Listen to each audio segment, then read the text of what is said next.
conmemorativos del Día Internacional del Niño con Cáncer, que como sabéis, bueno, ahora se llama más Día Internacional del Cáncer Infantil, y con este acto queremos conmemorar ese día que ya sabéis que se celebró el pasado lunes 15 de febrero. Este año la Confederación Internacional de Asociaciones de Familias con Niños con Cáncer ha querido centrar la atención en el aumento de la supervivencia, porque ya sabéis que desde hace unos años está bastante, no ha avanzado demasiado. Y dentro de ese aumento de la supervivencia, pues nosotros hemos pensado que uno de los factores, no el único, hay muchos factores que inciden en ese, o que pueden incidir en ese aumento de la supervivencia, pero uno de los factores más importantes es la investigación. Y por eso hemos querido dedicar este seminario a la investigación que hemos hecho las familias o que hemos apoyado las familias y pues hablar y a reflexionar sobre este tema. No quiero ocupar más tiempo de este seminario que no tiene demasiado y que vais a oír mejor a los ponentes, a los que quiero dar las gracias a todos los participantes. A Javier Alonso, a Ignacio Martín, a la doctora Cristina Mata del Hospital Gregorio Marañón, de todas maneras ya os hablarán de ellos ahora más adelante, y por supuesto a nuestra moderadora Carmen López, directora de la Gaceta Médica. También quiero agradecer a Javier Hortal, que es la persona que nos acompaña siempre en los seminarios y que se encarga de todos los aspectos técnicos. Así que sin más, doy paso a este seminario que está dedicado a la investigación en el cáncer infantil y adolescente. Espero que os guste y que sea provechoso para todos. Gracias. Muchísimas gracias, Teresa. Vamos a adentrarnos en este seminario online sobre investigación oncológica pediátrica para conocer de primera mano esta poderosa herramienta, como reza el nombre de este seminario, contra el cáncer infantil y adolescente. Tenemos un panel de expertos, como ha adelantado Teresa, a quienes damos la bienvenida y os comento algunas cuestiones de ellos. Antes de presentárselos, les recuerdo que este seminario será grabado. Vamos a dar la bienvenida a la doctora Cristina Mata Fernández. Ella es doctora en Medicina y Cirugía por la Universidad de Navarra, especialista en pediatría con formación específica en oncología y hematología pediátrica, ejerciendo como tal en el Hospital Gregorio Marañón de Madrid desde el 2006, con especial dedicación a los tumores sólidos y dentro de estos especialmente a los sarcomas óseos y de partes blandas. También damos la bienvenida a Javier Alonso, es doctor en Ciencias Biológicas e investigador científico en el Instituto de Investigación de Enfermedades Raras del Instituto de Salud Carlos III. Los últimos 20 años los ha dedicado a la identificación y caracterización de los mecanismos moleculares que subyacen al desarrollo del cáncer infantil. Y también damos la bienvenida a Ignacio Martín García Sancho, licenciado en Biología, socio de ASION y promotor de su área científica, la hucha de Tomás. Presidente de la Asociación Síndrome de Cohen España, durante más de 20 años ha trabajado en empresas relacionadas con el abastecimiento de productos para la investigación en biociencias. A los tres, bienvenidos. Vamos a adentrarnos en este mundo de la investigación y este seminario consta de dos partes. Una primera que comprende dos intervenciones de 15 minutitos y en primer lugar va a intervenir el investigador Javier Alonso, que realizará una presentación del proyecto Medicina de Precisión en Oncología Pediátrica. Así que, Javier, adelante. Muchas gracias, Carmen, por esta presentación, ¿no? Y dar las gracias a Sion por la organización de este tipo de seminarios, ¿no? Que desgraciadamente tienen que ser ahora por medios telemáticos, pero de los cuales desde luego son de agradecer, ¿no? Y más en esta semana, ¿no? Donde celebramos el Día Internacional de los Niños con Cáncer, ¿no? Voy a compartir pantalla. Yo os voy a presentar el proyecto que hemos dado aquí como Medicina de Precisión en Oncología Pediátrica, ¿no? Que hemos desarrollado en el Instituto de Salud Carlos III en estos últimos años. Y bueno, me gusta cuando hablamos de medicina de precisión, me gusta bueno, poner esta frase de este médico canadiense, que es un referente en la medicina moderna, de finales del 19, principios del 20, que dijo que en uno de sus libros Si no fuera por la gran variabilidad entre los individuos, la medicina podría ser solo ciencia y no un arte, ¿no? Evidentemente esto, pues bueno, ha cambiado mucho y hoy no dudamos de que la medicina de luego es una ciencia, ¿no? Pero todos tenemos, desde luego, pues alguna idea de que esto es así, ¿no? No a todos nos sientan bien los mismos fármacos, a unos prefieren la aspirina para los dolores de cabeza, ¿no? Y esto tiene la base en que, bueno, pues conocemos que hay variabilidad entre los individuos, de tal manera que un mismo tratamiento pues puede ser eficaz para un grupo de pacientes, para un grupo de personas, pero no para otros, ¿no? Lo que pretendemos con la medicina de precisión o medicina personalizada es identificar aquellos marcadores moleculares, aquellas características genéticas de los individuos que nos pueden definir qué grupos de pacientes pueden ir mejor con unos tratamientos que con otros, de tal manera que a cada paciente, en función de sus características, le podemos dar un tratamiento en particular, ¿no? En el contexto del cáncer, esto se traduce en que, como sabéis, el cáncer es una enfermedad genética causada por alteraciones en genes que tienen que ver con la proliferación de las células, de tal manera que estas alteraciones provocan que una célula normal, que tiene una proliferación controlada, pues pase a ser una célula tumoral que tiene una proliferación descontrolada, ¿no? Y estas mutaciones, que son características de cada tumor, ocurren en ese hilo de la vida que llamamos el ADN, que como muchos de ustedes sabrán, pues está formado por las letras ACGT, simplificando mucho toda la biología que hay detrás de eso, y pequeñas variaciones en esa secuencia de letras son las que pueden producir alteraciones en estos genes y en sus correspondientes proteínas y provocar el desarrollo del tumor. Y estas alteraciones, como sabemos hoy en día, pues pueden ser provocadas por agresiones externas, y a ver si pongo el punto de láser, por agresiones externas, como por ejemplo el tabaco, o el propio azar, o mutaciones también que pueden ser heredadas, ¿no? Pero todos sabemos que hay muchos tipos de cáncer, como en una frutería hay miles de diferentes de frutas, no, bueno, miles no, pero muchas frutas no, muchos tipos de verduras no, y cada uno de estos tumores, aunque digamos que mantienen la característica común de mayor proliferación y capacidad de invadir otros tejidos, pues tienen características genéticas diferentes, ¿no? Y no solo entre diferentes tumores, ¿no? También incluso entre el mismo tipo de tumor, podemos encontrar diferencias entre tumores del mismo tipo, ¿no? De tal manera que estos tumores, que todos son manzanas, pues hay diferentes tipos de manzanas, cada una de las cuales tiene alteraciones genéticas, aquí ejemplarizadas por algunos de los nombres de los genes que más frecuentemente se encuentran mutados en cáncer, ¿no? Y estas alteraciones genéticas definen cada tipo de tumor. De tal manera que si pudiéramos caracterizar de una manera profunda cada tipo de cáncer, es probable que podamos encontrar cómo esas características que nos permitirían encontrar quizás un tratamiento más dirigido, ¿no? Y en ese contexto es en el que se desarrolla este proyecto, ¿no? El proyecto de medicina de precisión en oncología pediátrica que hemos llevado a cabo durante este tiempo, este proyecto de investigación, ¿no? Que no buscaba, sino es un proyecto que se inició hace unos 5 años así.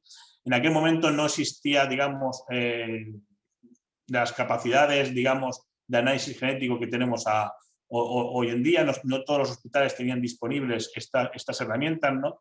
Y el proyecto nace con la intención de facilitar el acceso de los oncólogos pediatras a estos estudios genéticos que, como veremos ahora, son relativamente complejos, ¿no?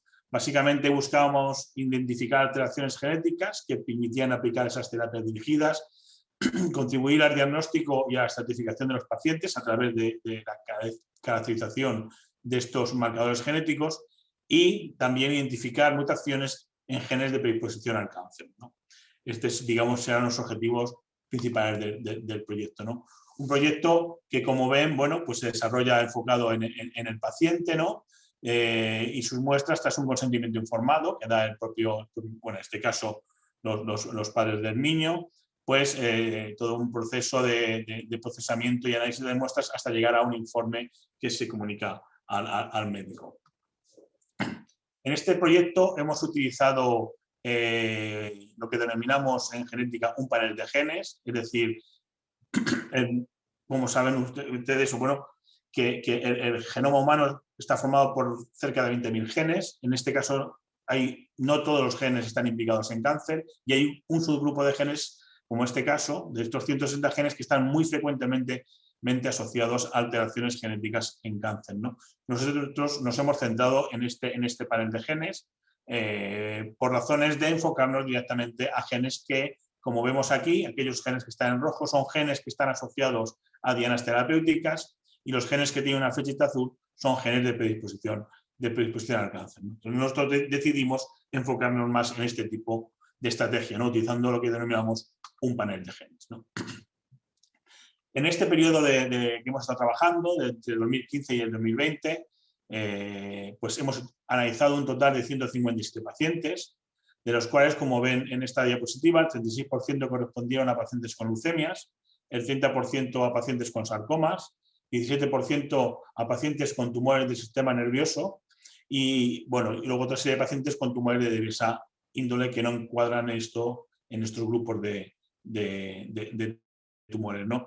La proporción de cada uno de los tipos tumorales está un poco sesgada porque nosotros históricamente somos un laboratorio que ha trabajado mucho en sarcomas y por eso, aunque los sarcomas son de los tumores menos frecuentes, pues aquí está bastante representando. Como saben, los más frecuentes son las leucemias y los tumores del sistema nervioso. Este proyecto ha estado abierto a todos aquellos hospitales que han querido participar en él y enviarnos muestras para su análisis, aunque solo hemos recibido muestras de 9 pacientes de toda la geografía española y, bueno, por radicarnos en Madrid, pues hemos tenido más relación con los propios hospitales de la Comunidad de Madrid, siendo los dos más importantes en este sentido el Hospital Gregorio Marañón y el Hospital Niño Jesús. Pero, como digo, el proyecto estaba y ha estado inicialmente abierto a todos los hospitales que sí quisieran participar. Volviendo un poco al procedimiento, a la mecánica del proyecto, como decían otros partidos, nosotros la relación era con el hospital, que nos mandaba las muestras tras el consentimiento informado de los pacientes, ¿no? Y en el laboratorio procesábamos las muestras para extracción del ADN, tanto de la muestra tumoral como de la sangre periférica o la mucosa bucal en función del tipo tumoral del paciente. Se realizaba un control de calidad de esta muestra. Posteriormente avanzábamos hacia la secuenciación. La secuenciación es la identificación de estas alteraciones genéticas que ocurren en el ADN utilizando tecnología de última generación. Y aquí preparábamos la muestra, hacíamos también un control de calidad y, como digo, secuenciábamos en unas instalaciones bastante modernas que tenemos en el instituto, ¿no? A continuación iba una parte muy importante que es el análisis bioinformático. Aquí estamos generando una gran cantidad de información que tenemos que manejar necesariamente con ordenadores. En este caso utilizábamos aplicaciones comerciales para el tipo de estudio que estábamos realizando y realizábamos 2 tipos de análisis. Uno, enfocado a las mutaciones somáticas, es decir, aquellas que están ocurriendo en el tumor, comparando la muestra tumoral con la muestra no tumoral, sangre periférica o mucosa bucal del paciente, y luego otro análisis independiente para la identificación de mutaciones germinales. En este caso, el análisis de la muestra no tumoral, ¿no? Esto se hacía con un criterio de filtrado para identificar aquellas variantes que eran probablemente patogénicas. Se hacía también una revisión más individualizada por expertos en la materia sobre la patogenicidad de las mutaciones. Y luego realizábamos la validación, es decir, confirmábamos la existencia de la mutación con técnicas alternativas. Y después de esto, una vez confirmadas las mutaciones, pasábamos a la interpretación de los resultados, que también era un aspecto muy importante de este tipo de información, de este tipo de estudios, ¿no? Se hacía búsqueda de bibliografía, se interpretaban las alteraciones del contexto biológico de la enfermedad, con la intención de buscar información sobre posibles alternativas terapéuticas o implicaciones diagnósticas o pronósticas que pudiera tener esas alteraciones genéticas que identificábamos, ¿no? Y por último, elaborábamos un informe que se entregaba al médico del paciente. Este informe estaba formado por los estudios que se habían realizado, un detalle de los estudios realizados, una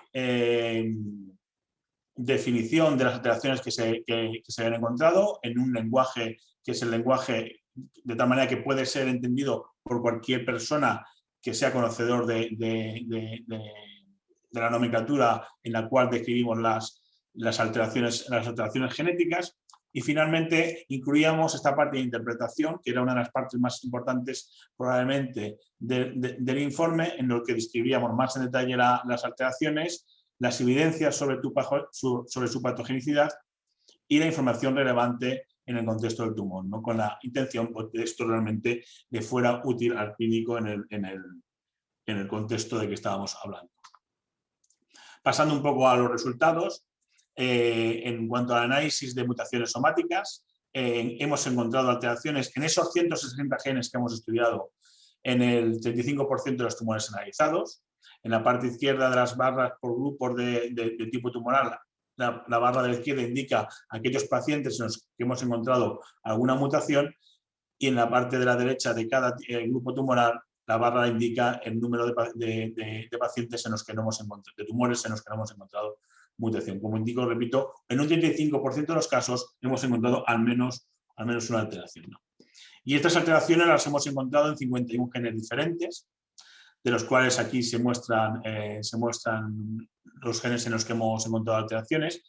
Los genes en los que hemos encontrado alteraciones más frecuentemente son genes bien conocidos en cáncer, como los genes de la familia RAS o P53, que a lo mejor es un gen que les puede sonar a ustedes, ¿no? Porque es uno de los más frecuentes mutados en cáncer, en diferentes tipos de cáncer. A resaltar aquí que varias de estas alteraciones se asocian a tratamientos ya existentes, aunque algunos de ellos no se han probado en población pediátrica, ¿no? Y que nosotros observábamos en algunos cánceres infantiles. Y otras alteraciones, pues las hemos visto que nos han sido de utilidad diagnóstica, que nos han ayudado, digamos, a los patólogos, a los oncólogos, a definir mejor una entidad tumoral. En cuanto a los estudios en línea germinal, identificamos alteraciones en el 13% de los pacientes analizados, ¿no? Esto es un estudio, un resultado que nos pilló un poco por sorpresa, porque no esperábamos encontrar una tasa relativamente elevada de pacientes con mutaciones germinales. Y bueno, como pueden ver, bueno, pues estos son los pacientes con mutaciones germinales en este grupo de tumores, ¿no? Y esto sin mutación germinal. Esto es remarcable porque estos niños, exceptuando un par de casos, eran niños que estaban padeciendo un cáncer sin antecedentes de ese cáncer en la familia, ¿no? Lo cual fue un poco sorprendente. Algunos de los genes, en este caso identificamos mutaciones en 17 genes diferentes, algunos de ellos como NF1 o CHEK2 o DICER1 o RB1, ya genes que ya se habían asociado a alteraciones, a cáncer hereditario, ¿no? Bien conocidos. Y nuestros resultados también eran comparables a otros estudios que ya se estaban desarrollando por la época, y en las que también veían como un 10 o un 15% de los pacientes con cáncer infantil eran portadores de mutaciones en genes de predisposición al cáncer. Como vemos aquí en esta tabla, pues otros estudios previos de otros investigadores de otros grupos internacionales pues habían también identificado alteraciones en estos genes en línea germinal. En la parte derecha de la tabla se ven los resultados de nuestro propio estudio. Y bueno, y desde aquí los resultados del proyecto. He ido un poco deprisa porque nos hemos atascado un poco al principio. Y bueno, ya al final del proyecto pues realizamos algunos estudios en algunos pacientes de lo que se ha llamado la biopsia líquida, ¿no? Que no es ni más ni menos que intentar detectar en la sangre del paciente estas alteraciones que están ocurriendo en el tumor, ¿no? En este caso fue un estudio que iniciamos al final del proyecto y solo analizamos 8 pacientes en los que se extrajo, digamos, este DNA presente en el plasma del paciente y se analizó la presencia de alteraciones que habíamos identificado en el tumor. El interés de este tipo de estudios es que podemos pasar de una biopsia con un método invasivo, ¿no? A una biopsia líquida de un método no invasivo y habrá que evaluar cuál es la trascendencia de estos estudios, ¿no? Para terminar, como conclusiones de nuestro trabajo, pues bueno, los estudios realizados nos han permitido identificar mutaciones en el 35% de los tumores analizados, encontrar mutaciones clínicamente relevantes asociadas al uso de terapias dirigidas en algunos casos. En otros casos ha habido cierta contribución al diagnóstico diferencial del tumor y quizás uno de los hallazgos más importantes es pues, la identificación de mutaciones germinales en genes de predisposición al cáncer en un 10% de estos pacientes. Y bueno, me gustaría terminar, bueno, pues recordando a la gente de mi laboratorio que más directamente ha trabajado en el proyecto, a Sara López, que fue de las primeras personas que se implicó en el proyecto, sobre todo en el principio de análisis bioinformático y definición de los parámetros que más tarde pondríamos en marcha. Y luego a Cristina Robledo, Carlos Rodríguez y Enrique Fernández, que en diferentes fases del proyecto han tenido más o menos papel en el desarrollo del mismo. Y por supuesto, pues agradecer a los hospitales colaboradores y a los pacientes y sus familias. Y muy especialmente, pues agradecer a las asociaciones de pacientes, como sobre todo a Sion y la Hucha de Tomás, que han financiado este proyecto, que también ha sido financiado por la asociación Todos Somos Iván y la Sonrisa de Ares. Entre estas tres asociaciones pues ha sido posible llevar a cabo este proyecto y bueno, pues aquí terminaríamos esta primera parte. Muchísimas gracias, Javier. Vamos ahora a conocer los inicios del proyecto La Hucha de Tomás. Ignacio Martín, tu turno. Primero voy a hablar de los inicios del proyecto de La Hucha de Tomás, luego de los objetivos y luego ya de los proyectos llevados a cabo. Los inicios del proyecto, bueno, este es un proyecto bastante personal. Yo por mi trayectoria profesional llevo trabajando en la investigación, no como investigador, sino como proveedor a los investigadores, pues ya más de 20 años, y entonces me conozco el mundo de la investigación y sé lo difícil que es investigar en España. Entonces, con este background, en el año 2007 mi hijo mayor, Tomás, enferma de cáncer de linfoma de Burkitt, y bueno, tras 2 años y medio de lucha contra la enfermedad, pues bueno, al final fallece en octubre del año 2009. Y bueno, Tomás tenía esta hucha que aparece aquí, en la cual iba metiendo todo el dinero que le daban los amigos y familiares. Y cuando, bueno, al final me decidí a abrirle esa hucha, pues me encontré con 752 euros, aparte de algún recuerdo personal más. Y con esos 752 euros, pues decidí... pensé qué hacer con ellos y bueno, para honrar la memoria de mi hijo, pues decidí iniciar un proyecto en lo que yo conocía y sabía que hacía mucha falta, que era fomentar la investigación en oncología pediátrica. ¿Por qué me decidí a realizar este proyecto? Pues el cáncer infantil es diferente al cáncer de los adultos, no tienen nada que ver. De hecho, los cánceres infantiles son unos y los cánceres de adultos son otros, no tienen nada que ver. También hay muy poca prevalencia, hay muy pocos casos, incluso algunos cánceres infantiles se pueden considerar una enfermedad rara, ¿no? Todo esto hace que realmente haya muy pocos grupos científicos dedicados a investigar en cáncer infantil en España. Sí que es cierto que hay buenos centros de investigación en cáncer en España, como el CENIO, el CIC y otros tantos, pero investigadores como Javier, pues realmente en el año 2009 pues había muy pocos, se podían contar hasta con los dedos de las manos, ¿no? Y por supuesto, debido al grupo de población que estamos hablando, que son niños que están más protegidos, pues era más difícil realizar ensayos clínicos con este tipo de población, ¿no? Entonces, bueno, pues con todas estas ideas en la cabeza, pues me fui en el 2010 a la Asociación de Padres de Niños con Cáncer o Asociación Infantil Oncológica Sion de la Comunidad de Madrid, que ya conocía y de la que era socio, porque habían tratado a mi hijo y lo habían tratado muy bien durante los periodos de convalecencia. Y les propuse pues, crear un área científica en la cual se fomentara la investigación en oncología pediátrica. A Sion le pareció muy buena la idea, de hecho les complementaba bastante porque aunque habían hecho ya sus pinitos en investigación, pero no tenían un área como tal dedicada a ello, ¿no? Entonces Sion lo asumió como un área más de todas las que tiene Sion. Y ya en verano de 2010 pues hicimos nuestro primer convenio de colaboración entre Sion y el Hospital del Niño Jesús.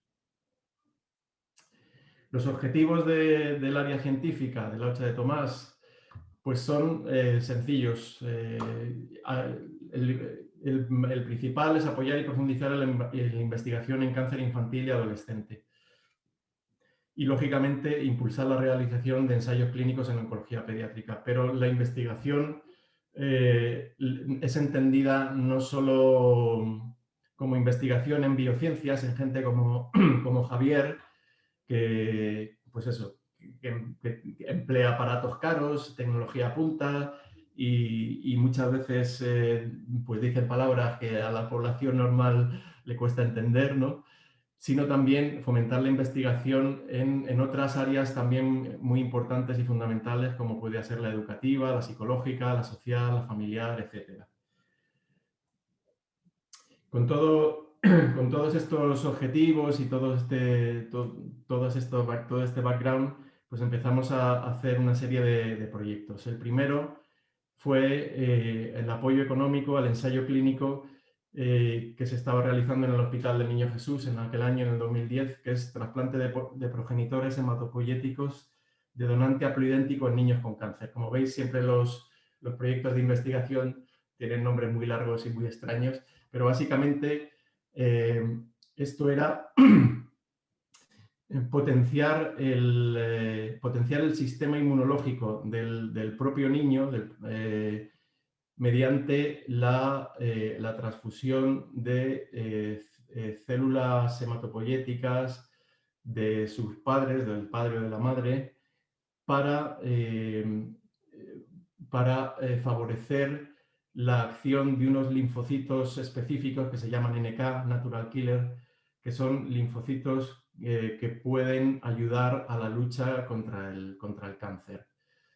Esto explicado así en palabras un poco más llanas es lo que se realizó, porque es lo que se había visto que en este tipo de niños con cánceres tenían algunos el sistema inmunológico inmaduro y no eran capaces de luchar por sí solos contra el propio cáncer. Por eso se les transfundía estas células previamente tratadas de sus padres, ¿no?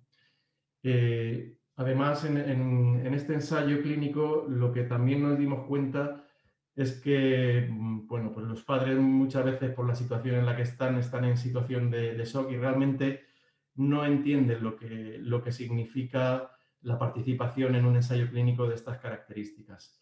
Para lo cual, pues participamos también en la elaboración de un consentimiento informado con una serie de pasos que está, pues brevemente resumido ahí para por lo menos intentar que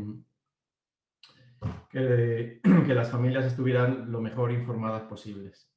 Porque la información, como veremos, es fundamental en este tipo de enfermedades. El segundo estudio que realizamos fue un apoyo técnico en la elaboración de una guía de práctica clínica para el manejo del dolor en cáncer infantil. Esto lo realizó la Unidad de Coordinación y Desarrollo de la Investigación en Enfermería del Instituto de Salud Carlos III, el INVESTEN, y fue financiado por la Fundación CRIS contra el cáncer. El objetivo de esta guía era informar al personal de enfermería y a los cuidadores de los niños cuáles son las prácticas que están científicamente comprobadas que influyen en la atenuación del dolor en pacientes oncológicos, en pacientes pediátricos oncológicos. Para ello, se realizó una revisión sistemática de, creo que fueron alrededor de 30.000 referencias bibliográficas, ¿no? Entonces, Asion en esta guía pues contribuyó desde el inicio de muchas formas. En primer lugar, los padres y los veteranos son los niños, adolescentes, jóvenes que han pasado cáncer y que lo han superado, que constituyen también un grupo propio dentro de Asion. Realizar una encuesta para ver cuáles eran las principales inquietudes en cuanto al dolor de estos grupos y orientar un poco el estudio. He de decir que a mí personalmente, esta intervención de lo que llamamos los veteranos me abrió mucho los ojos y me sirvió de mucho, porque sus opiniones me dieron la certeza de que los niños sufrían más que por los tratamientos en sí de los cánceres, y fíjate que los tratamientos son agresivos, más que por los tratamientos, por cómo se transmitía la información, cómo se les transmitía la información de alguna manera. Lo que es la falta de información les producía mucho malestar, mucho dolor, porque otra de las cosas que fijamos al principio del estudio es definir el dolor. El dolor no era solo el dolor físico, sino también era, lógicamente, el dolor psicológico, el dolor del miedo, el dolor de no saber lo que va a pasar, ¿no? Entonces, aparte de esto, se publicó en la revista de Enfermería Oncológica en el año 2012. También se revisaron 674 artículos y se participó en el comité de expertos que elaboró esta guía de práctica clínica de manejo del dolor en niños con cáncer, que se ha distribuido en los hospitales y a todas las asociaciones de padres de niños con cáncer. Posteriormente se participó también en la investigación junto con la Universidad Pontificia de Comillas, llamada Trastorno y síntomas de estrés postraumático en supervivientes de cáncer pediátrico. El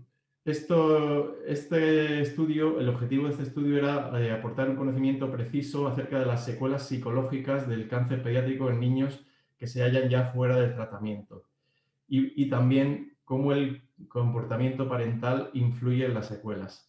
Para eso se pasó una encuesta a más de 100 niños que estaban en la base de datos de Asion, y pues el investigador de la Universidad Pontificia de Comillas pues agrupó los resultados y estableció unas conclusiones. Y las conclusiones, aunque son de sentido común, pues también son bastante impactantes. Y es que el funcionamiento parental de un niño el funcionamiento de los padres de un niño que padece un cáncer influye más también en los trastornos posteriores que tiene el niño. O sea, si los padres se ven superados por la enfermedad, si tienen sentimientos de culpa, de tristeza, de enfados, etcétera, etcétera, este tipo de comportamientos les influye más a la hora de tener estrés postraumático posterior que la propia enfermedad en sí. Y también, lógicamente, si la enfermedad es más grave, pues afecta más, ¿no? Luego ya empieza la colaboración con el Instituto de Salud Carlos III y con Javier, con la secuenciación del sarcoma de Ewing, del cual Javier antes os ha hablado brevemente, ¿no? En ese momento, pues sabíamos que el cáncer infantil es una enfermedad de origen genético, con lo cual pensamos, pues vamos a estudiar el origen del cáncer, vamos a secuenciar los cánceres y vamos a ver qué es lo que las mutaciones, cuáles son los defectos genéticos de la enfermedad, ¿no? Y empezamos por el cáncer, por el sarcoma de Ewing, porque era donde Javier tenía más experiencia, ¿no? Los objetivos era conocer las causas para establecer un diagnóstico más preciso, medicina personalizada y, lógicamente, curar la enfermedad. Esto era en principio un estudio bastante ambicioso. Al final nos fuimos ya enfrentando con la realidad y sobre todo que la idea en sí no debía de ser mala, porque en otros grupos de investigación en el extranjero, en Estados Unidos, invirtieron muchos, y cuando digo muchos, digo muchos millones de dólares en hacer lo mismo, ¿no? Con lo cual también, pues bueno, nosotros nos centramos en otras cosas. El siguiente estudio es el que os acaba de explicar Javier, con lo cual no me voy a detener en él. Lo único, a efectos de un poco de, bueno, pues de emocionales, el proyecto al principio se llamaba P4CP, por las siglas de medicina personalizada, preventiva, predictiva y participativa. Luego ya se centró más Javier en la medicina de precisión, ¿no? Luego también, esas otras investigaciones a nivel social de las que hablaba al principio, pues han sido también importantes para nosotros y hemos participado junto con organizado por la Federación Española de Padres de Niños con Cáncer, en el Observatorio sobre la Discapacidad en Niños con Cáncer, llamado DISCAIN, ¿no? La Federación de Padres de Niños con Cáncer puso en marcha este estudio en el 2013 en colaboración con las diferentes asociaciones miembros a lo largo y ancho de toda España, ¿no? En una primera fase se recogieron datos entre el 2014 y 2016 y en concreto ASION recogió información de 389 familias, de 389 casos, que suponían prácticamente un tercio del total de los casos aportados por las 14 asociaciones del estudio. En una segunda fase se realizó el seguimiento de todos estos casos del 2016 al 2020 mediante contactos telefónicos con las familias que participaron con el fin de recabar pues, datos necesarios para el estudio. Y luego ya estamos en la tercera fase, que es la publicación de las conclusiones y los resultados. Otra investigación también bastante importante a nivel social es ya una investigación propia de ASION, en concreto del Departamento Psicoeducativo, que es el estudio sobre los recursos educativos para niños y adolescentes enfermos de cáncer en la Comunidad de Madrid. El objetivo pues, era eso, estudiar cómo las familias utilizaban los recursos educativos que ofrece la Comunidad de Madrid, porque como sabéis, cuando un niño tiene cáncer, pues su actividad educativa cambia bastante. No diremos que se para, puesto que hay afortunadamente recursos para seguir dando las clases en el hospital e incluso a nivel en casa, pero queríamos estudiar pues todo esto, si estaba bien, si estaba mal, si se podía mejorar, en fin. Entonces, durante los años 2016 y 2017 se recogieron datos sobre el uso de los diferentes recursos educativos que las administraciones, que la Comunidad de Madrid pone a disposición de todas estas familias. Se establecieron cuestionarios dirigidos a las familias y a los profesionales para recoger datos cuantitativos con la finalidad de hacer un análisis de los diferentes recursos. Y luego el estudio se completó con entrevistas personalizadas y realizadas a las familias para conocer ya más aspectos cualitativos sobre el funcionamiento de las aulas hospitalarias, del servicio educativo domiciliario y sobre todo también de la coordinación con los centros educativos de referencia, ¿no? Las conclusiones del estudio se presentaron en 2019, se ofrecen datos cuantitativos, también hay una valoración cualitativa de la satisfacción de las familias y también unas reflexiones sobre puntos de mejora. A este respecto, bueno, pues puedo decir que las familias en general estaban bastante satisfechas con los servicios realizados, pero había que hacer mejoras, lógicamente, como la flexibilización de los horarios, de la atención domiciliaria y de la atención en los hospitales y, sobre todo, también la coordinación con los centros escolares, porque, lógicamente, estos niños precisan adaptaciones curriculares, ¿no? Y esta coordinación con los centros escolares había que mejorarla. Y luego ya he puesto aquí un par de proyectos que son a futuro, que uno está empezado y el otro es algo que nos gustaría hacer. El primero es la medición de las secuelas neurocognitivas generadas por la radioterapia y la quimioterapia en pacientes pediátricos oncológicos antes y después de recibir tratamiento de neurorehabilitación. El objetivo de este estudio está perfectamente explicado en el título y lógicamente los objetivos específicos son observar qué tipo de secuelas neurocognitivas generan los tratamientos de radioterapia y quimioterapia de los diferentes tipos de cáncer. También observar si la edad del paciente y la edad a la que recibió el tratamiento y el sexo tienen alguna influencia en el tipo de secuelas, y medir si disminuyen las secuelas neurocognitivas después de recibir un tratamiento de neurorehabilitación. Estos se han empezado a recoger algunos datos, pero están muy en preliminares. Y luego también, en el futuro, pues nos gustaría colaborar con el Hospital Gregorio Marañón para el seguimiento de supervivientes a largo plazo, que es una asignatura pendiente, que parece mentira que no se haya hecho ningún estudio más o menos serio en este ámbito, y es algo que también nos gustaría realizar. Y eso es todo. Lamento que no se haya podido ver a pantalla completa, pero bueno, espero que el mensaje sí que os haya llegado a pantalla completa y claro. Muchísimas gracias, Ignacio. Arrancamos la segunda parte de este seminario y lo hacemos con el debate. Se une la doctora Cristina Mata, creo que está por aquí. Buenas, doctora. Hola, ¿qué tal? Buenas tardes. Vamos a hablar un poco, a aterrizar, ¿no? Un poco lo que nos habéis contado y ver las líneas actuales de la investigación oncológica pediátrica.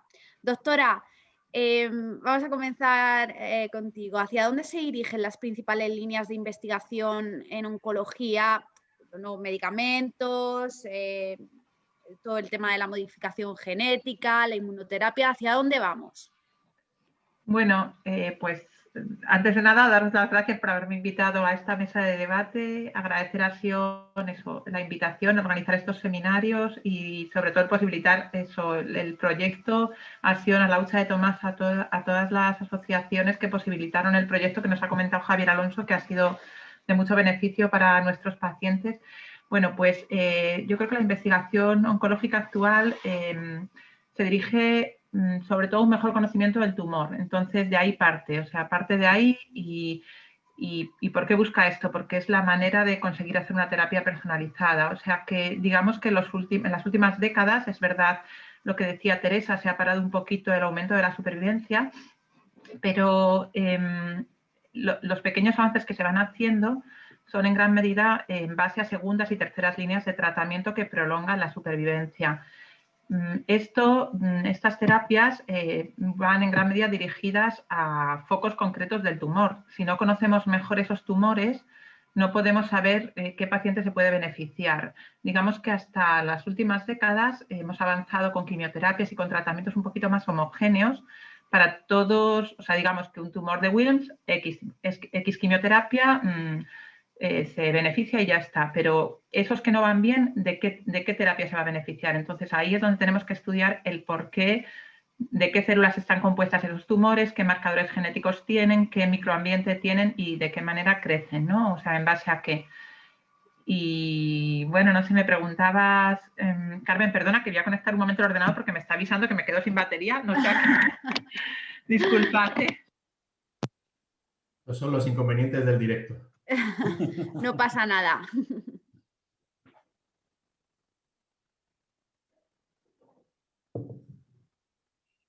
Bueno, entonces estas terapias personalizadas, pues por un lado están las terapias dirigidas tipo anticuerpos monoclonales, que se ha avanzado mucho, se está consiguiendo mucho, pero bueno, ahí sí que quería comentar que siempre o casi siempre son segundas líneas, o sea que seguimos teniendo siempre como tratamiento estándar aquel que sabemos que aporta un mayor beneficio, y no son estas terapias dirigidas a día de hoy. Esas terapias dirigidas empiezan a ayudar, pero no sustituyen para nada. Entonces, pues por un lado están los anticuerpos monoclonales, por otro lado están tratamientos más que van a intentar influir en el ambiente de esas células tumorales. Por ejemplo, fármacos que inhiben el crecimiento de vasos que nutren el tumor, ¿no? Los antiangiogénicos que utilizamos con frecuencia, no solo en patologías malignas, sino también en patologías benignas. Sabéis que los tumores benignos a veces de puro crecimiento pueden resultar igualmente muy, muy peligrosos, ¿no? Luego hay otro tipo de terapias no tan dirigidas, pero también actuales, como la inmunoterapia, ¿no? que creo que era otra de las cosas que me comentabas. La inmunoterapia, bueno, también Ignacio ha comentado en su charla que se fomentó algún ensayo de inmunoterapia en trasplantes haploidénticos, pero sin llegar al trasplante haploidéntico, pues lo que consiste la inmunoterapia es estimular la propia inmunidad del paciente para intentar que luche contra ese tumor, igual que es capaz de defendernos de una infección concreta, que nos defienda de un tumor. Eso, dicho así, es muy bonito, pero es difícil, ¿no? Entonces, pues ahí se intenta estimular eso, las células natural killer, que de por sí tienen una capacidad innata de asesinar, ¿no? Y pues a veces infundiendo células del propio paciente manipuladas o células de donante, o lo mismo se hace con lo que ahora sí que se ha visto avance, pero no en todos los tumores, que son las CAR T-cells, ¿no? O sea, se manipulan los linfocitos T, generando en ellos un receptor que es capaz de fijarse a un antígeno del linfocito B. Entonces, esto está siendo muy, muy eficaz en las leucemias linfomas B, pero a día de hoy todavía no lo es en otras enfermedades. Con el paso del tiempo se conseguirá probablemente, pero la suerte que tienen las leucemias linfomas B es que tienen un marcador muy concreto contra el que se ha conseguido hacer manipular el linfocito T. Otros tumores no lo tienen, son más heterogéneos y más individuales, ¿no? O sea, más distintos en cada paciente. De ahí todo el tema de la terapia dirigida, sí. Pero bueno, que queda mucho por hacer. O sea, Precisamente, ya que estamos, que lo has comentado, había una pregunta, ¿no? que ha llegado a Sion sobre la inmunoterapia con CAR-T, y preguntan si en tumores sólidos se está investigando, y si es así, bueno, pues dónde se encuentran esos ensayos y en qué hospitales se desarrollan. Se está investigando, sí, pero todavía no está en la práctica clínica. Diría que en casi ningún o en ningún tumor. En tumores cerebrales se está investigando, pues en sarcomas, en neuroblastomas se está investigando. Hay algunos que están más cerca de conseguir algún tipo de beneficio, pero todavía están lejos de que sirva como terapia en un paciente. O sea que no, todavía no. Y en todo caso en España no se está investigando en esto, en tumores sólidos. Hasta donde yo sé, Javier, no sé si tú tienes más información, ¿no? No, vamos, yo creo que básicamente lo que dices, Cristina, que hay mucha esperanza en el tema de las CAR T-cells, pero también se está viendo que no todos los tumores se van a poder beneficiar de ello. Yo creo que lo importante es dejar el mensaje de que se está luchando con todas las herramientas posibles, que no vamos a descartar lo que ya funciona, como decía Cristina, y lo que hay que hacer es ir sumando pequeños peldañitos, ¿no? Hemos hecho grandes avances en las últimas décadas. Ahora probablemente es verdad que parece que tiene una sensación de un poco de estancamiento y estamos a la espera de poder bueno, ir siguiendo avanzando, pero ahora probablemente los avances van a ser mucho menos espectaculares que los que hubo a mediados del siglo pasado, ¿no? En el que realmente la terapia en cáncer pegó el salto con el descubrimiento de la quimioterapia y la radioterapia, ¿no? Y ahora, bueno, estamos afinando. Hay tumores de luego de adultos que se han beneficiado de una manera muy clara de estas nuevas terapias, y la esperanza es que con nuevos desarrollos y con más investigación sea posible identificar nuevos fármacos que sean eficaces. Pero como dice Cristina, probablemente ya en poblaciones muy seleccionadas, ¿no? ¿Qué ha supuesto la secuenciación masiva del ADN en la investigación del cáncer, Javier? Bueno, pues ha supuesto todo. Ahora mismo tenemos, hay dos elementos claves que ocurrieron el siglo pasado, que fue la secuenciación del genoma humano y luego también, no solo eso, sino que llegó el desarrollo de equipos que eran capaces de abaratar hasta niveles insospechados lo que es la secuenciación de un genoma humano. Yo creo que hay que darse cuenta, por ejemplo, que el genoma humano tardó en secuenciarse 10 años. el primer genoma humano que se consiguió. Ahora mismo somos capaces de secuenciar un genoma humano en horas. Entonces, esto es realmente para los que estamos en este mundo, es absolutamente asombroso, ¿no? O sea, se puede comparar, alguna vez lo compararon muy bien, que el teléfono móvil que llevamos en el bolsillo, que es un ordenador súper potente, que ahora creemos que no, pero es un ordenador súper potente, si no se hubiera avanzado tanto en el desarrollo de procesadores como se ha desarrollado de microchips, tendría el tamaño de una plaza de aparcamiento, ¿no? Pues una cosa parecida ha ocurrido con la secuenciación, ¿no? Esto nos ha permitido la creación de grupos internacionales para estudiar los tumores y en base a eso tenemos un conocimiento bastante profundo de cada tipo tumoral y de las alteraciones que son frecuentes en cada tipo tumoral, ¿no? Y esto se ha hecho, como digo, en el contexto de investigaciones internacionales, ¿no? Y hay proyectos del genoma del cáncer que lo que han hecho es ir identificando, seleccionando tipos de cáncer e identificando las alteraciones. ¿Esto que ha permitido? Pues saber que algunas alteraciones pueden tener valor pronóstico en algunos casos, ir delimitando mejor las características de los tumores y hoy en día en algunos tipos tumorales, corrígeme Cristina por ejemplo, pero creo que en cerebrales es muy importante el tipo de alteraciones genéticas y casi se clasifican ahora más por las alteraciones genéticas, digamos, que por su apariencia y tal, ¿no? Entonces, todo esto ha ayudado a conocer mejor el tumor, desde luego. Un avance importantísimo, importantísimo. Cristina, desde tu perspectiva hospitalaria, ¿qué ha supuesto? Pues ha supuesto gran ayuda.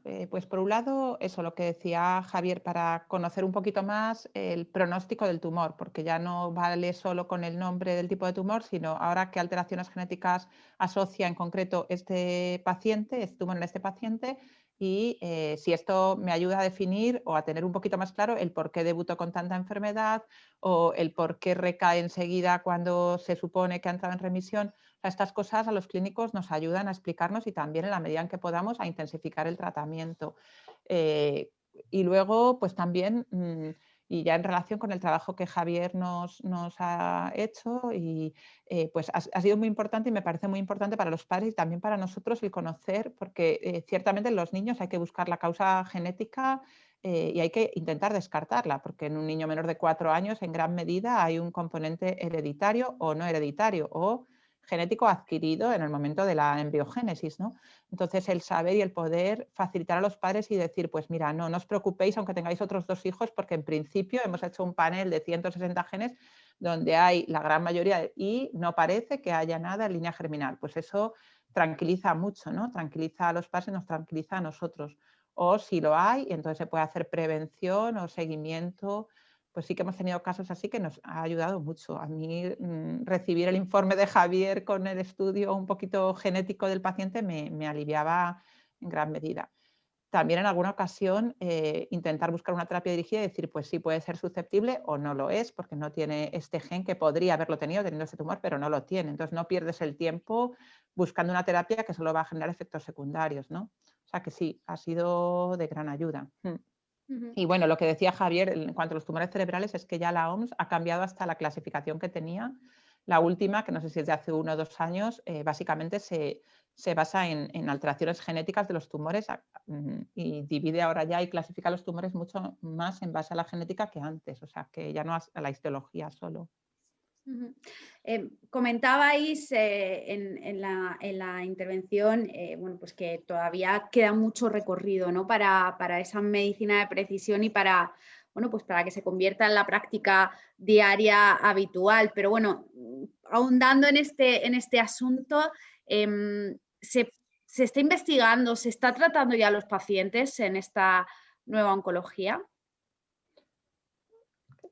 Contesto yo, pues no, sí que se está tratando, pero ya digo, yo creo que en esta nueva oncología se trata siempre y cuando no, o sea, se ha hecho refractario o resistente al tratamiento que se conoce como más eficaz. O sea, nunca se prueba un tratamiento que es más experimental, digamos, y que tienes menos seguridad de que va a ser eficaz como primera línea, ¿no? Porque lo que buscas es la curación del paciente por encima de todo. Entonces, pones la terapia estándar, digamos.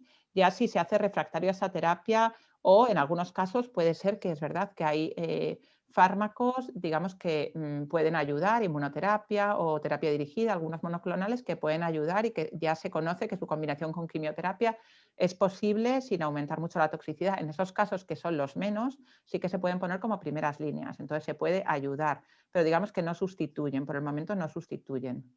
Raro es como primeras líneas en algún tumor cerebral, sí que puede haber algún anticuerpo monoclonal que puede ser a lo mejor estar a la par de la quimioterapia o a la par de la línea ya de quimioterapia conocida, pero salvo en algún caso concreto, en la mayoría de los casos son segundas líneas de tratamiento o terceras. Y por supuesto ayudan y prolongan supervivencias y bueno, mejoran las situaciones, pero no es el tratamiento inicial.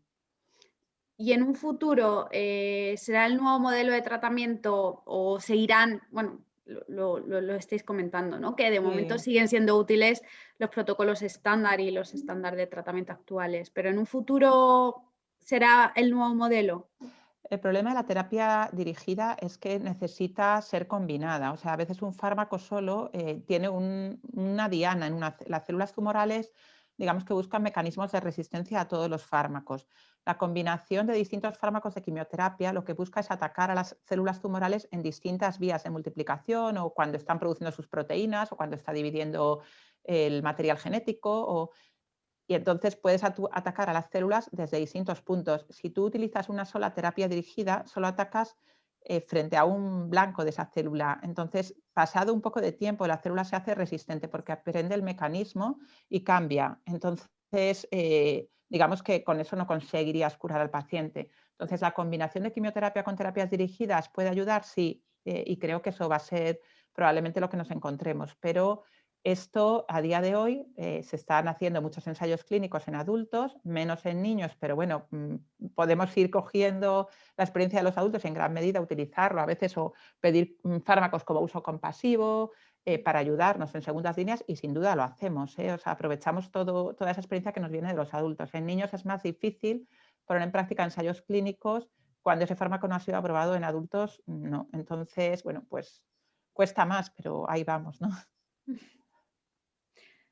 Sí, añadir un poco lo que decía Cristina, ¿no? Que evidentemente, como decíamos, va a ser combinando cosas, ¿no? Y es muy difícil en hacer ensayos clínicos en niños precisamente porque contamos con muy poquitos pacientes, ¿no? Entonces, esto complica muchísimo más definir cuáles son los tratamientos combinados que pueden ser más eficaces, ¿no? Entonces, a veces, a lo mejor, si hay una propuesta de probar 2 o 3 fármacos específicos en el contexto de un tratamiento convencional, al final tienes que elegirte con uno. Un ensayo clínico tarda 7, 8, 10 años en tener resultados fiables, etc. Quiere decir, en ese sentido tienes que ir muy lento porque no tienes la cantidad de pacientes que necesitas para tener un ensayo clínico con resultados consolidados, ¿no?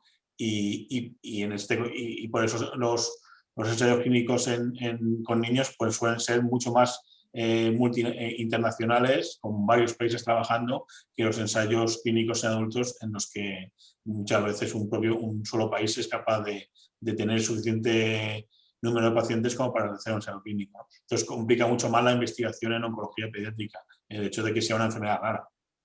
Claro. Vamos ahora a hablar de los riesgos y de las ventajas de estas nuevas terapias, de los nuevos procedimientos. Bueno, los tratamientos en oncología producen secuelas y algunas de las cuales, bueno, pues, se han tardado en conocer durante décadas. ¿Qué ocurre con estas nuevas terapias? ¿Se sabe cómo afectarán en el futuro? ¿Son más seguras? ¿Cómo lo veis? Bueno, a veces cuando es un fármaco único, en la medida en que tiene menos, digamos que ataca menos órganos, no son tan desconocidos los posibles efectos secundarios. O sea, realmente creo que sí, que nos encontraremos con sorpresas, pero no tantas, porque básicamente los marcadores contra los que se dirigen o las vías de metabolismo de las células contra las que se dirigen esos fármacos, se sabe que otras células, o más o menos se sabe que otras células lo tienen. Entonces, puedes saber qué efectos secundarios y de hecho, pues cuando firman el consentimiento informado a los padres se les cuenta qué efectos secundarios se espera. Que a la larga puedan producir otros a largo plazo, sin duda, como nos hemos encontrado, como bien dices, con la quimioterapia, pero no creo que vayan a ser tantos. De hecho, los efectos secundarios a corto plazo los vamos viendo y a veces eso no son tan inocuos. O sea, realmente alguna vez en algunos, no sé, pues estoy pensando ahora pues en, no sé, en tumores desmoides, en algunos tumores te encuentras con que la quimioterapia convencional es menos tóxica a la larga porque es durante ese tiempo, pero después pasa y se acaba, y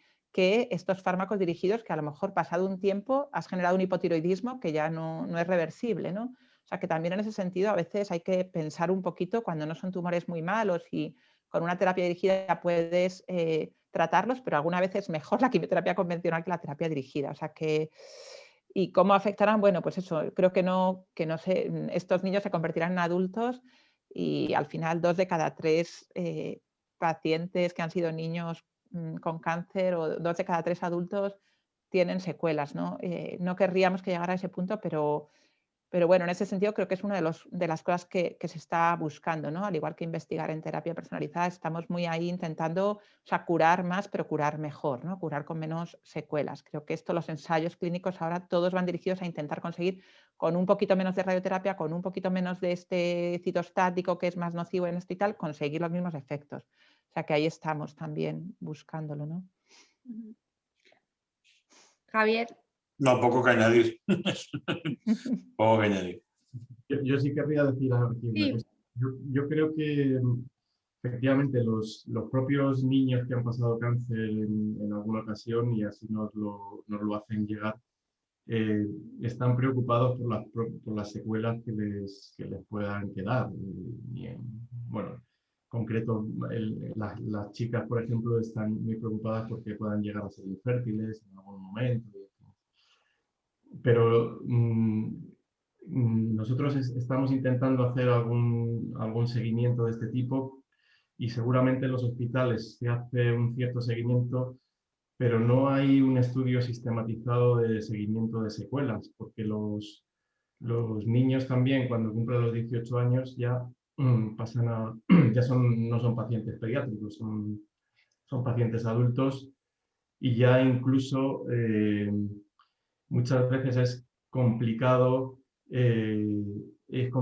acudir a tu propio médico de cabecera y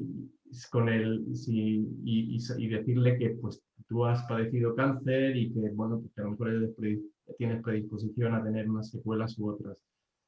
Hemos intentado hacer un pasaporte digital con toda esta información, pero es complicado su instalación definitiva y su estandarización, lógicamente.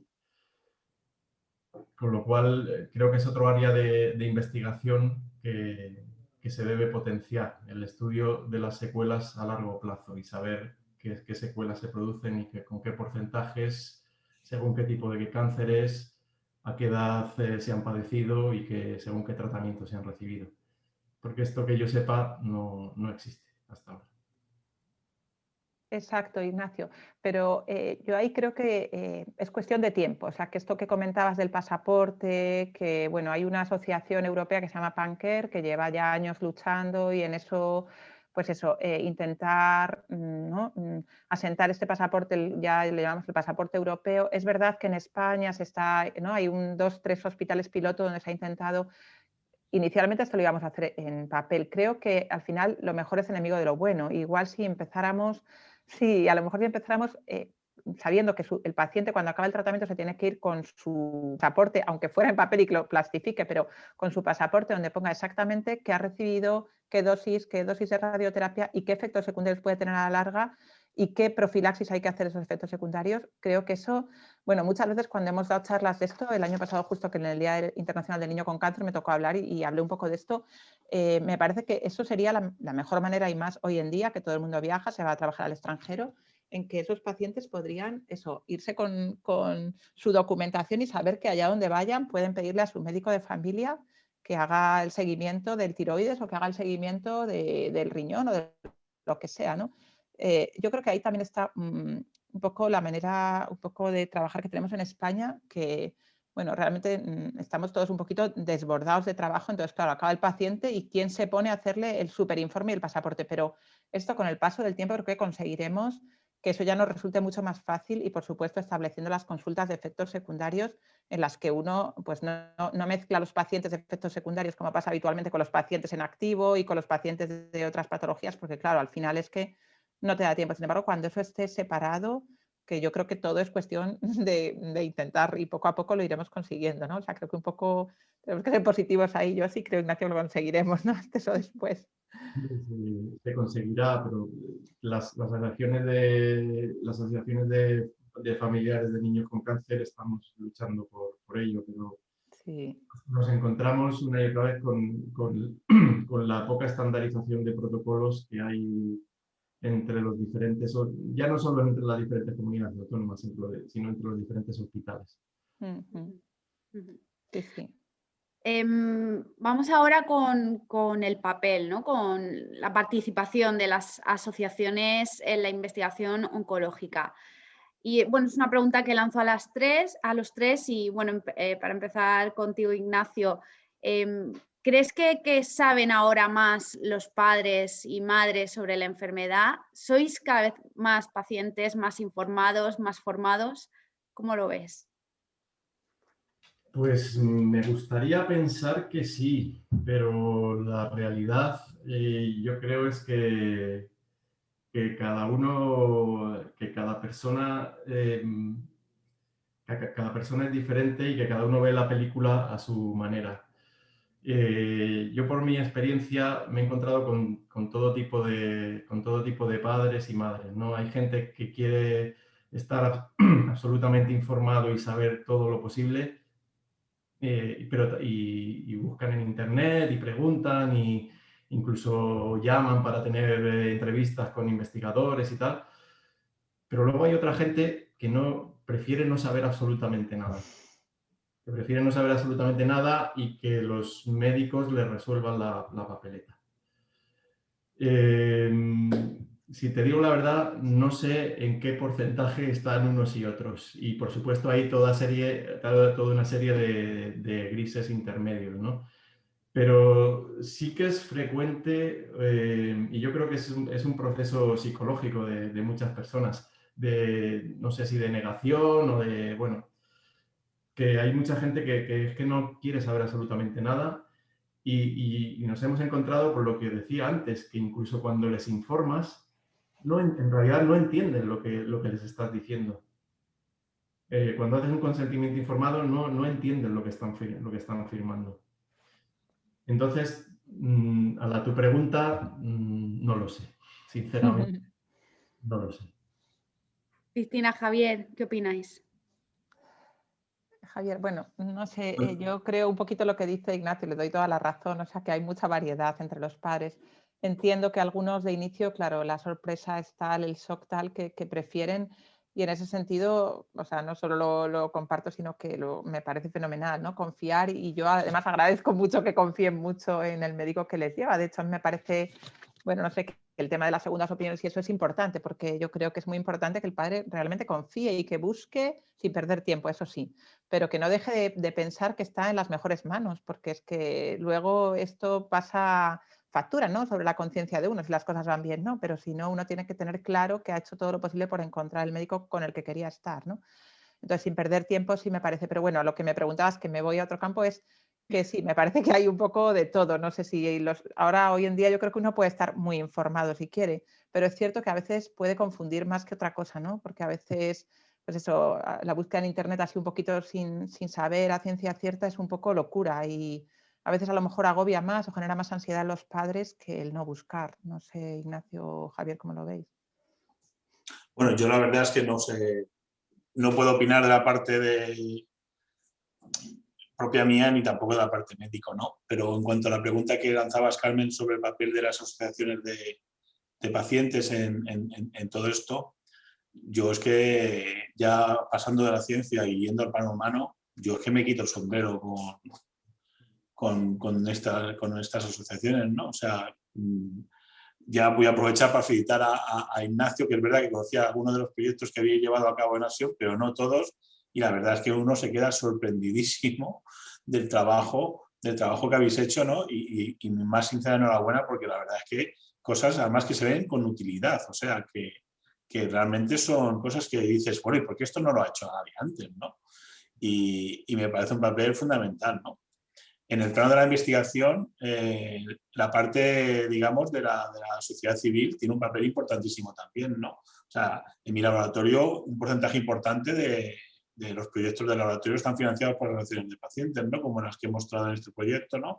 Asión, la Hucha de Tomás, bueno, Todos Somos Iván, los Solidarios, pero también otras asociaciones que están trabajando con nosotros, como la Asociación Pro Ugarte o Candela Riera, ¿no? O sea, yo creo que es importantísimo el papel de las asociaciones de pacientes en todo este tejido, ¿no? Todos tenemos que arrimar el hombro y desde luego ellos lo hacen de una manera desinteresada y con un convencimiento absoluto sobre esto, ¿no?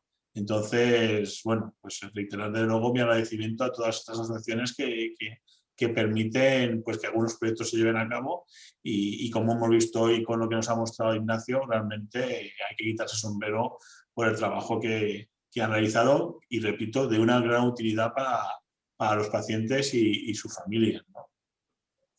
Gracias, Javier. Una cosilla quería decir. En primer lugar, que bueno, aunque fui el promotor, los trabajos son de toda la asociación en realidad, o sea que sin el apoyo de la asociación detrás no se hubieran podido hacer, ¿no? Y sí que es cierto que las asociaciones de pacientes, precisamente porque sabemos por lo que están pasando los padres que tienen niños con cáncer, pues tenemos más cercanía con todos los pacientes, con los familiares, y sí que incluso muchas veces creamos vínculos que perduran a lo largo del tiempo, ¿no? Entonces sí que es cierto que las asociaciones de pacientes estamos llevando también a cabo esa labor de informar en la medida de nuestras posibilidades a todos los pacientes, tanto familias como niños, y que también, afortunadamente, pues contamos con equipos de psicólogos, psicólogas, que hacen una labor, yo creo, fundamental, y trabajadores sociales, en fin. Contamos con profesionales realmente comprometidos con su trabajo, que les importa su trabajo, que no les importa echar horas extra y que realmente creen en lo que están haciendo y que aunque son profesionales y les pagamos por ello, pero hacen una labor fundamental y que en algunos casos pues, probablemente podría estar realizada por el propio Estado, ¿no? Estoy hablando de los psicólogos en los hospitales, por ejemplo, pero que asumimos nosotros esa labor pues, con mucha cercanía y con mucho conocimiento. Está claro. Vamos ahora con las cuestiones que han sido enviadas a Sion. Muchas de ellas las habéis ido contestando, pero bueno, hay otras que todavía quedan por resolver. Yo esta primera se la lanzo a Javier.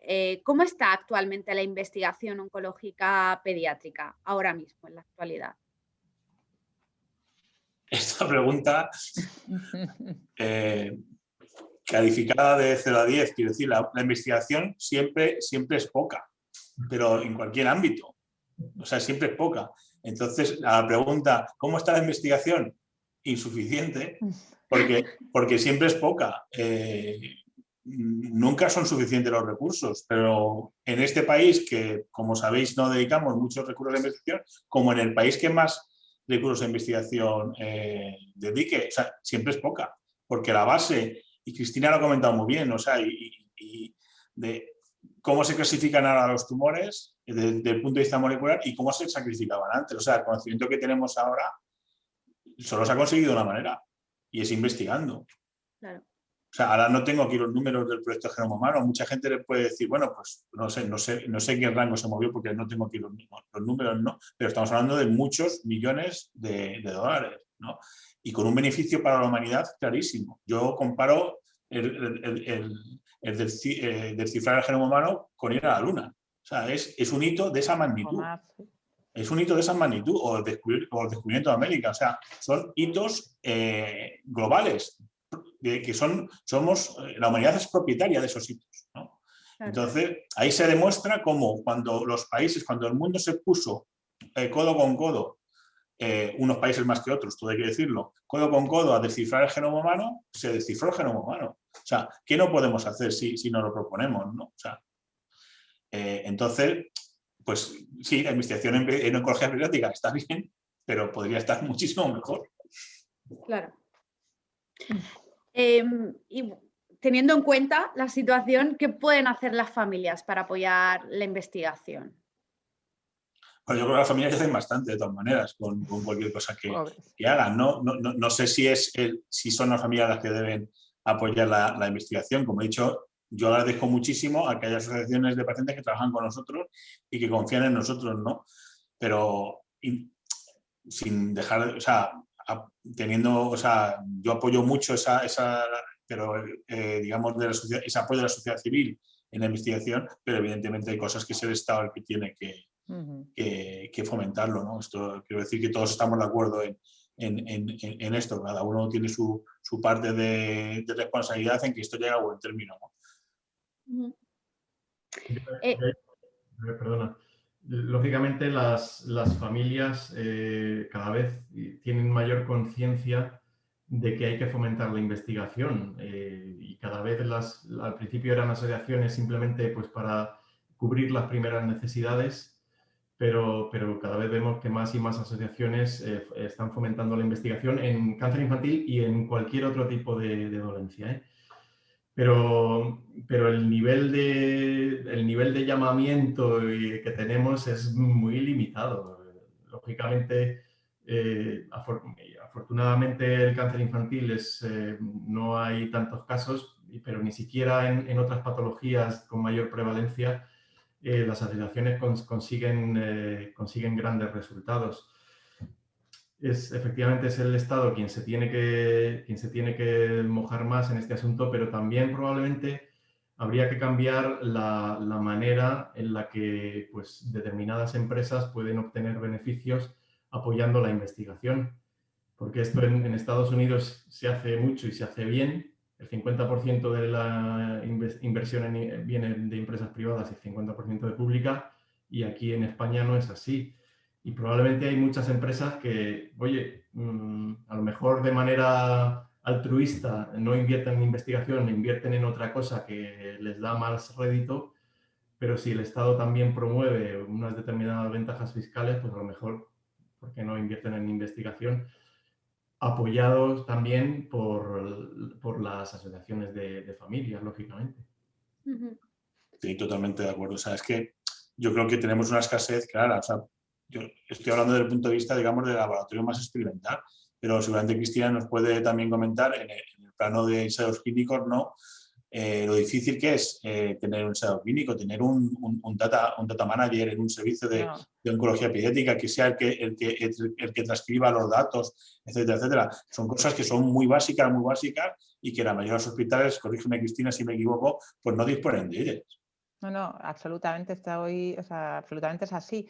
Y esto es tan triste, pero esto solo pasa en España, quiero decir, a nivel de Europa, porque lo que sí podemos decir es que yo creo que, y en esto sí que gracias en gran medida a los clínicos y al esfuerzo que hacemos todos, y bueno, a que un poco a lo mejor los egos van bajando a la realidad.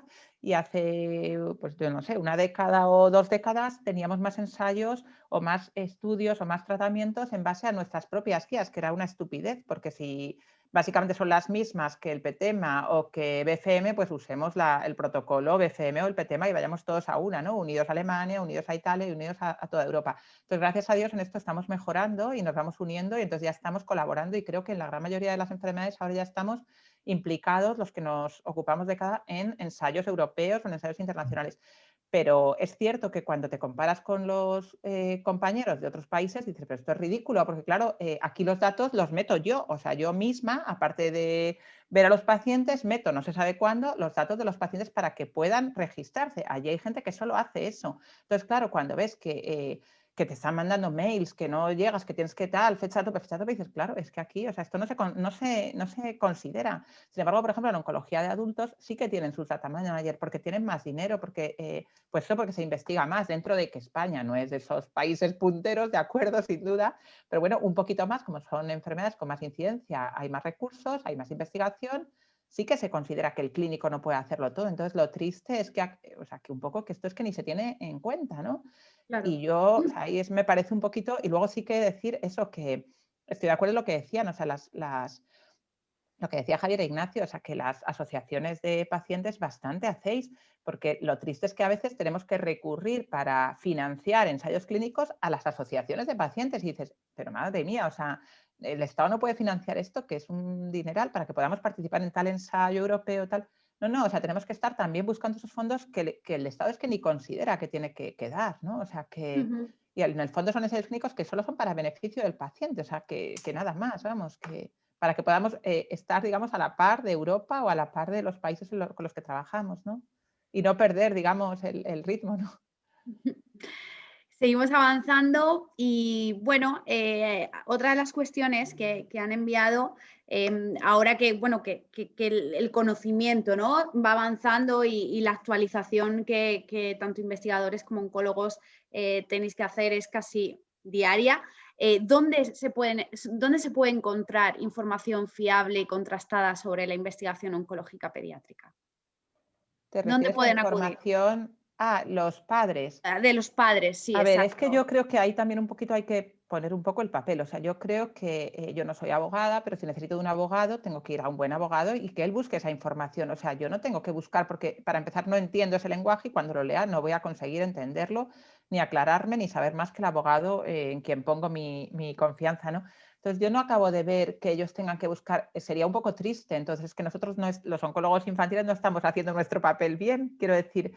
Me parece que entonces nosotros estamos haciendo muy poco y tiene que el padre buscar, estaríamos un poco como cambiando las tornas, ¿no? No lo acabo de ver esa pregunta. Pero bueno, no sé, hay páginas de ensayos clínicos, en la página de la SEOP hay ensayos clínicos abiertos, digamos, pues van actualizando por años. Luego hay una página de ensayos clínicos, clinicaltrial.gov, me parece, pero pues es eso, probablemente si un padre se mete ahí, lo único que haga sea volverse un poco loco y no acabar de entender nada, ¿no? No lo veo que esa sea su función. Claro, el mensaje sería, ¿no?, acudir a un profesional, sobre todo por la interpretación y por la ayuda que puedan recibir. Y si le parece que es insuficiente la información, pedir más, o sea, pedir que le ponga en contacto o pedir una segunda opinión, pero no, o sea, poder confiar, ¿no?, en un profesional, ¿no? Claro, es verdad lo que dice Cristina, quiero decir, a ver, la información está disponible y la información, digamos, de calidad está disponible, pero lo usamos los científicos, quiero decir, pero es como si yo dijera, bueno, pues, quiero decir, la secuencia del genoma humano está disponible, todo el mundo la puede ver, ¿vale? Pero seguro que hay que tener ciertos conocimientos para poder enterarse un poco de cómo se llama, porque no es una típica app de un móvil, o sea, es una cosa que requiere, tiene una elevada complejidad, ¿no? Entonces, muchas veces uno se puede perder en estas cosas, ¿no? Pero en cualquier caso, siempre ir a páginas oficiales. Siempre ir a páginas oficiales. Páginas que dependan de un organismo internacional, que dependan de un gobierno. Por ejemplo, Estados Unidos tiene páginas muy buenas de información sobre enfermedades, dependientes del Instituto de Salud americano de Estados Unidos, ¿no? O propiamente, como dice Cristina, ¿no?, pues ir a la Sociedad Española de Hematología Pediátrica, ¿no?, donde habrá información de las enfermedades. Siempre a páginas oficiales, siempre que podamos identificar páginas que derivan, que están mantenidas por organismos oficiales y por gobiernos. Y por sociedades científicas. Estas son las partes. Si hay que buscar información, si alguien quiere buscar información, que lo busque ahí y que, por supuesto, huya de cualquier otro tipo de información en cualquier sitio, ¿no? Y bueno, Cristina, los ensayos clínicos son todos públicos, quiero decir, hay un control exagerado, bueno, no digo exagerado, quiero decir que hay un control muy estricto de los ensayos clínicos, muy estricto, ¿no? Y todos los ensayos clínicos se publican y son accesibles públicamente. Claro, meterte en la página de Estados Unidos, del gobierno americano de Clinical Trials, donde están los ensayos clínicos registrados, pues es verdad que si no eres experto en la materia, pues te va a ser un poco complicado. Pero bueno, ahí está esa información insisto en que de buscar información que sea en sitios que sean que sean fiables al 100%. Y ya te digo, estos serían los organismos internacionales y los dependientes de los gobiernos. Otra de las cuestiones que preguntan, los maestros y profesores, ¿qué pueden hacer para fomentar el interés por la investigación y la necesidad de investigar en todos los ámbitos? ¿Qué mensaje les enviaríais? Bueno, yo creo que yo he ido a varios colegios a dar alguna... Bueno, y motivado y buscado por asociaciones de pacientes, o sea, asociaciones de pacientes que contactaban con uno y decían, oye, mi hijo está aquí, ¿por qué no vienes a dar una charla a los niños? ¿No? Yo en varias ocasiones he dado algún seminario, bueno, alguna charlilla y tal a los colegios. Yo creo, tengo entendido porque bueno, mis hijos también, el otro día me comentaba que había ido una investigadora del Consejo Superior de Investigaciones Científicas a contarle lo que hacía, y yo creo que se está empezando a fomentar un poco que los propios científicos vayan a los colegios y puedan contar sus experiencias, ¿no? Evidente, yo creo que es la interacción precisamente con los científicos, con los clínicos que hagan investigación, etcétera, la que puede fomentar precisamente ese interés por los niños, ¿no? Y mi experiencia en general es que los niños son muy preguntones. O sea, que la verdad, y algunos hacían algunas preguntas que cuidado para responderlas. O sea, que hay que ir preparado a esos seminarios también. A este respecto hay una iniciativa muy bonita a nivel europeo que se llama el STEM Day, no sé si os suena, que son unas charlas a nivel de toda Europa, que las organizan diferentes universidades de toda Europa, en la cual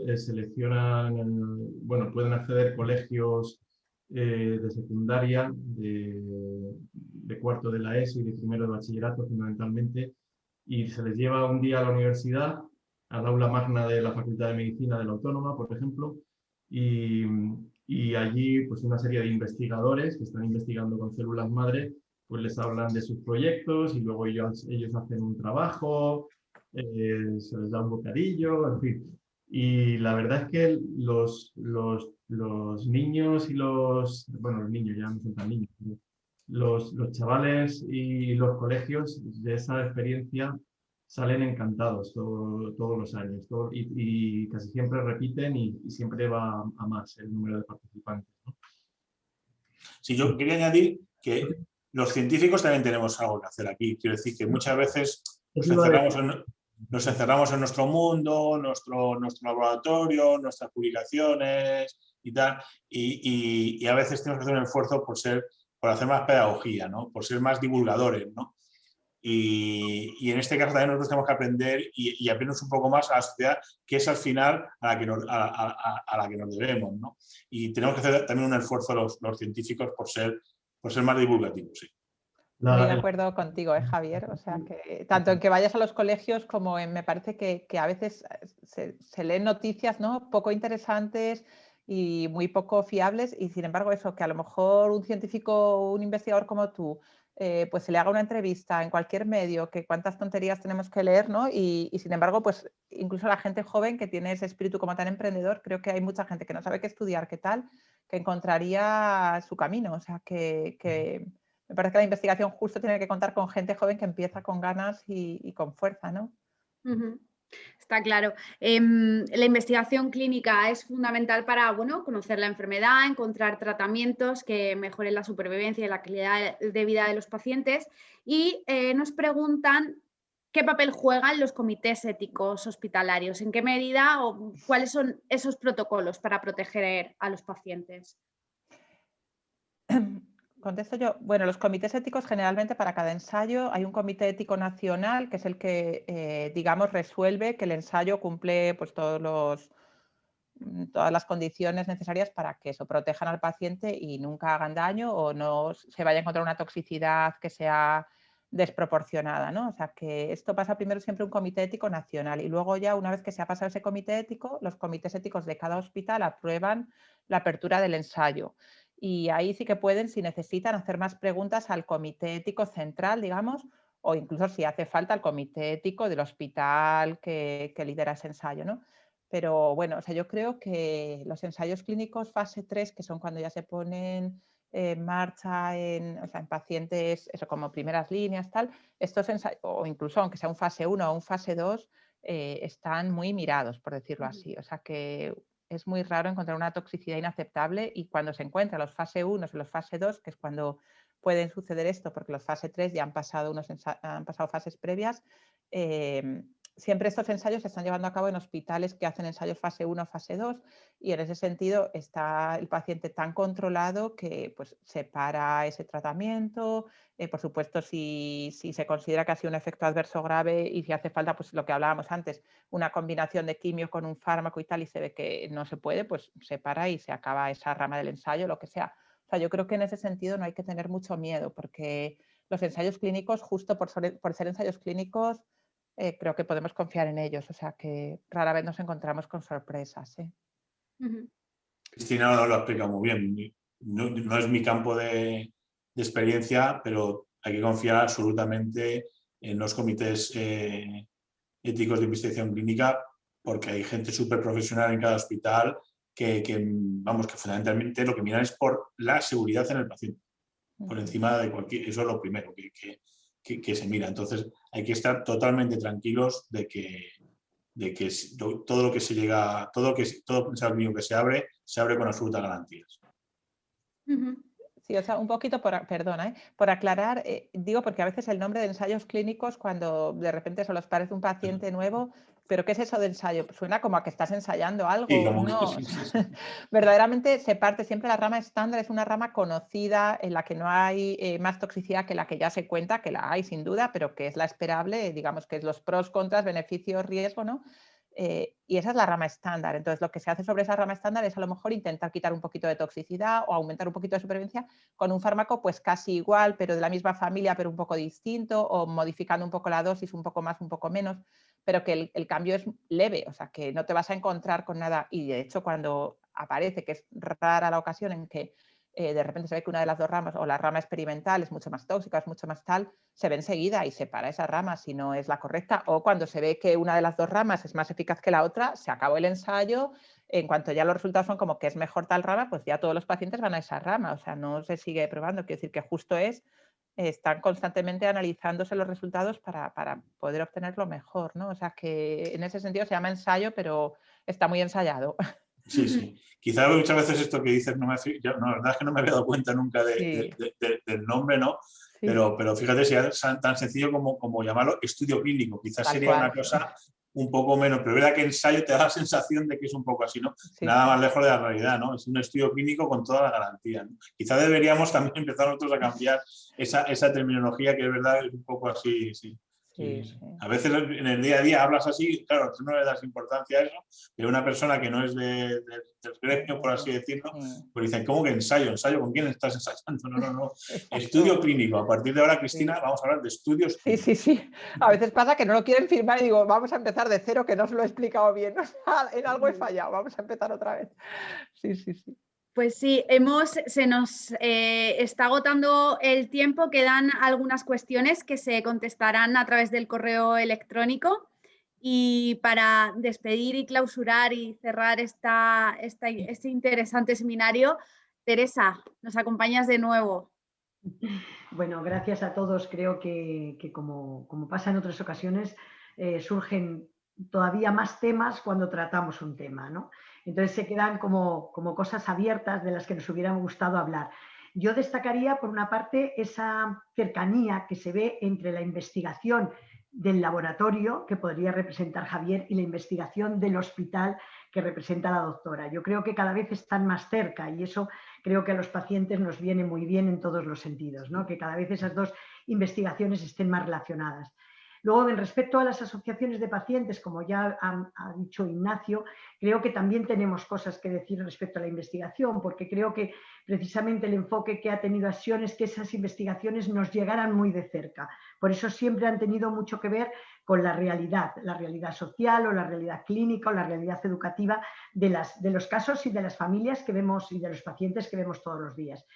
Y luego está el tema de la comunicación, si tenemos que saber, no tenemos que saber, lo que decía por ahí Cristina. Yo creo que es importante que haya páginas de calidad y sitios donde buscar la información. Los padres quieren buscar esa información y creo que podemos buscarla, pero efectivamente tenemos que confiar en los profesionales que también orienten esa información, que nos guíen a través de ese mundo que a veces es muy complicado, pues de los estudios nuevos, de los ensayos, de las nuevas terapias, porque a veces la información, y ahí estaría el otro pilar, ¿no?, que es la comunicación, a veces nos llega pues a veces distorsionada o magnificada, ¿no?, y creemos que hay una panacea o un resultado ya, cuando resulta que es algo de 8 años o de 10 años a vista, o un campo que no sabemos hacia dónde va a caminar.